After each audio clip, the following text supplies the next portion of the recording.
You know what's going to cause the collapse of the stock market? The two most boring initials in the world, AI. Okay. You have these companies that are have already spent $700 billion in capital expenditures. They've committed another trillion. Their annual income is worldwide across all firms $60 billion. But it's not actually $60 billion because at least $10 billion of that is the $10 billion that Microsoft gave to OpenAI Going and around and OpenAI gave back around. to Microsoft. Then you have the Magnificent Seven firms whose shares are a third of the S&P 500, which is like the FTSE 500. They just pass around that $100 billion IOU over and over again and book it as revenue.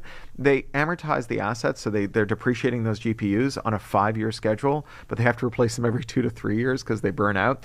So everything about this is nightmarish, and the tools don't do anything like what the manufacturers claim they do, and they won't, right? This idea that eventually they'll become so intelligent that they can be your agent or so on. It's this crazy notion that if you feed more words to the word guessing program, it will wake up. And if we're lucky, it'll be God. And if we're unlucky, it'll turn us into paper clips. It's a ridiculous idea. It's like saying, if we keep breeding these horses to run faster and faster, we're pretty sure one day one of them will give birth to a locomotive, right? We are not, as people, word guessing programs that know more words. So that's what's going to crash the economy. This is going to revitalize the economy, opening a space for efficient small and medium-sized firms that can innovate and make products that people want while generating consumer surpluses, which is another way of saying money in your pocket that you can spend on things that matter to you, on consumption, rather than on the things that billionaires spend money on, which is financial engineering. That's going to be great for the economy.